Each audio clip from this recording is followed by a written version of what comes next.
Halo teman-teman dan para penonton. Pada kesempatan kali ini di video ini akan membahas lanjutan dari pelajaran sebelumnya, yakni mengenai latihan soal. Kita harus memperbanyak latihan soal supaya kita paham apakah kita benar-benar tahu cara mengerjakan soal dan paham akan materinya. Ya, sekilas tentang saya dari mahasiswa Fakultas Ekonomi dan Bisnis Universitas Indonesia, jurusan Manajemen. Sejak tahun 2012 saya mempunyai pengalaman beberapa materi bidang ajar dan juga saya fokus pada pengajaran ekonomi, akuntansi, dan pasar modal, juga untuk Olimpiade Sains Nasional. Kita langsung masuk saja, soalnya ada 7 seperti pelajaran seperti yang lalu. Saya akan membacakan soalnya dan juga teman-teman bisa menjawabnya. Saya memberikan waktu kurang lebih 5-10 detik untuk memikirkan jawabannya dan di akhir sesi nanti akan saya berikan pembahasannya. Silakan dicoba dulu untuk menjawab ya. Nomor satu, di daerah-daerah tertentu di Kabupaten Gunung Kidul, Provinsi Daerah Istimewa Yogyakarta, di Kabupaten Timur Tengah Utara atau Provinsi Nusa Tenggara Timur, harga air bersih atau minum relatif lebih mahal dibandingkan dengan daerah lain. Hal ini disebabkan karena di daerah tersebut A. Penggunaan air oleh masyarakat yang berlebihan, B. Biaya investasi dan operasi oleh perusahaan air minumnya tinggi. C. Perusahaan air minum di daerah-daerah itu tidak efisien. D. Air merupakan barang langka. Dan E. Airnya lebih bersih dan jernih dibandingkan air di daerah lain. Ya, silakan dulu teman-teman memikirkan jawabannya. Oke, kita lanjut ke soal nomor 2. Biaya peluang atau opportunity cost adalah A. Biaya yang dikeluarkan karena memperoleh kesempatan membeli. B. Biaya yang dikeluarkan hanya satu kali saja, misalnya untuk memperoleh mesin. C. Biaya yang tidak jadi dikeluarkan karena dilakukan efisiensi. D. Biaya yang tidak terpengaruh oleh jumlah barang yang diproduksi. E. Biaya atas sesuatu yang seharusnya diperoleh tapi harus dikorbankan karena dipilih satu alternatif lain. 3. Situasi di bawah ini merupakan kebutuhan dasar atau basic needs manusia. Ada 5 hal, kecuali A. Sandang, B. Pangan, C. Kesehatan, D. Hak asasi, E. Pendidikan dasar. Oke, kita lanjut ke soal nomor 4 selanjutnya. Prinsip ekonomi adalah A. Mencapai tujuan yang maksimum. B. Mencapai tujuan yang maksimum dengan biaya atau pengorbanan yang minimum. C. Mencapai tujuan yang maksimum dengan biaya atau pengorbanan tertentu. D. Menekan biaya sekecil-kecilnya. E. Memperoleh kepuasan yang sebesar-besarnya.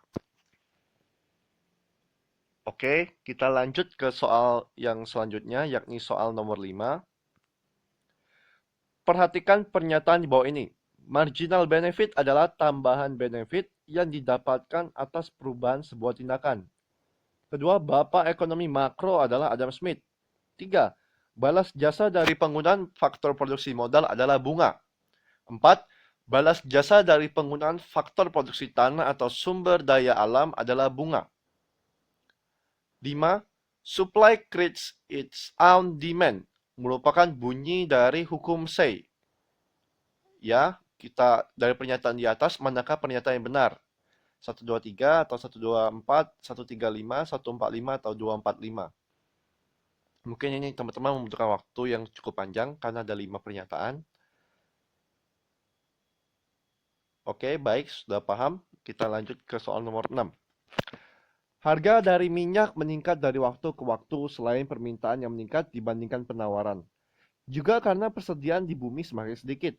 Depresi dari persediaan minyak sampai dengan habis ini dapat menimbulkan sebuah masalah yang dikenal dengan konsep A. Penyusutan, B. Sumber daya alam, C. Kelangkaan, D. Sumber daya yang tidak bisa diperbaharui, atau E. Barang ekonomi. Lanjut. Nomor 7. Seseorang yang kaya raya, materi ya, dikatakan menghadapi masalah ekonomi ketika ia A. Harus memutuskan pilihan-pilihan investasi atas dana mengaburnya. B. Harus melunasi kekurangan pajak terutangnya kepada pemerintah. C. Harus membayar klaim atas keburukan produk buatan pabriknya. D. Jatuh sakit sehingga tidak lagi bisa menjalankan perusahaannya. Atau E. Perusahaannya merugi karena salah urus atau mismanagement. Oke, kita di sini akan masuk ke pembahasannya dari nomor 1 tadi.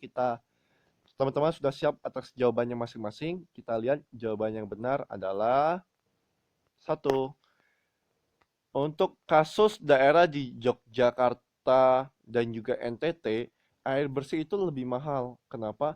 Bukan karena penggunaannya yang berlebihan, bukan bukan karena biaya investasi dan operasi yang tinggi, bukan karena perusahaannya tidak efisien, bukan karena airnya lebih bersih, tapi karena air merupakan barang langka.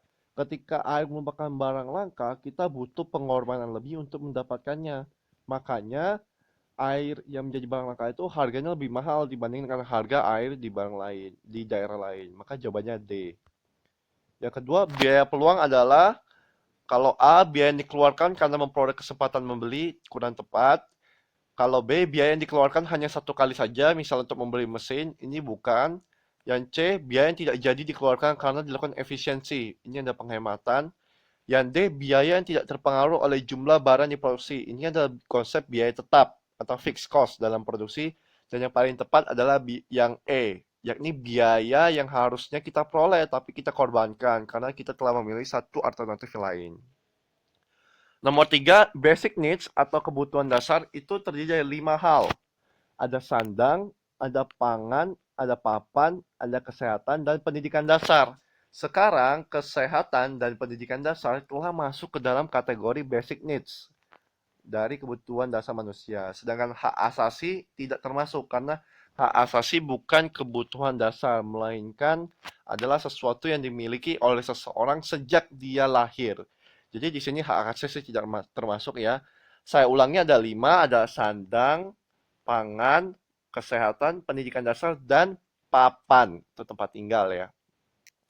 Lanjut nomor 4, prinsip ekonomi adalah mencapai tujuan yang maksimum. Ini prinsip semua orang, tujuannya apa aja, tapi kurang tepat jika dihubungkan dengan prinsip ekonomi.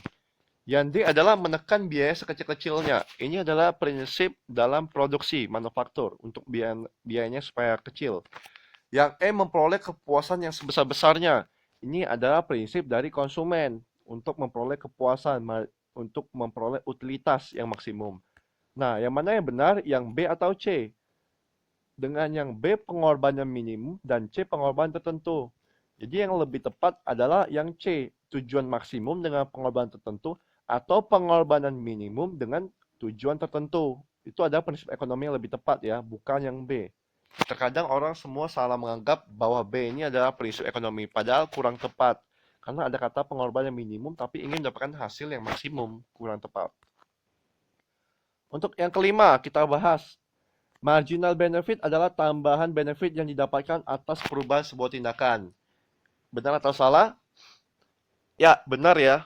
Marginal adalah tambahan, benefit adalah manfaat yang kita dapatkan atas perubahan tindakan kita.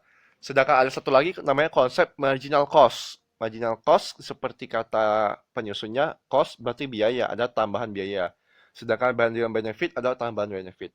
Berarti satu benar. Kedua, bapak ekonomi makro adalah Adam Smith. Benar atau salah? Salah ya. Bapak ekonomi makro adalah John Maynard Keynes. Sementara Adam Smith adalah bapak ekonomi dunia. Ketiga, balas jasa dari penggunaan faktor produksi modal adalah bunga. Benar atau salah? Atau yang keempat, faktor produksi tanah atau sumber daya alam adalah bunga. Yang mana lebih tepat, modal atau sumber daya alam atau tanah? Ya, yang lebih tepat dalam poin ketiga ya, modal. Faktor produksi modal itu bunga, kalau tanah adalah sewa. Berarti nomor 3 benar, 2 salah, 4 salah. 5, supply creates its own demand, merupakan bunyi hukum Say. Benar atau salah? Ya, jawabannya benar ya. Penawaran akan menciptakan permintaan sendiri. Itu teori dari ekonomi klasik. Maka yang benar adalah 1, kemudian 3, kemudian 5. Berarti maka jawabannya adalah C ya. Nomor 6, harga minyak meningkat dari waktu ke waktu, persediaannya semakin sedikit. Deflasi ini adalah pengurangan yang penyusutannya dari persediaan minyak sampai habis. Ketika minyak itu habis, masalahnya apa yang terjadi? Ya jelas adalah kelangkaan ya. Masalah terjadi ini gampang ya. Ketujuh, seorang kaya raya menghadapi masalah ekonomi ketika ia harus semua orang dihadapkan pada masalah ekonomi ketika kita dihadapkan pada kelangkaan ataupun kita dihadapkan pada beberapa alternatif pilihan dan kita harus memilih pilihan tersebut dan mengorbankan pilihan yang lainnya.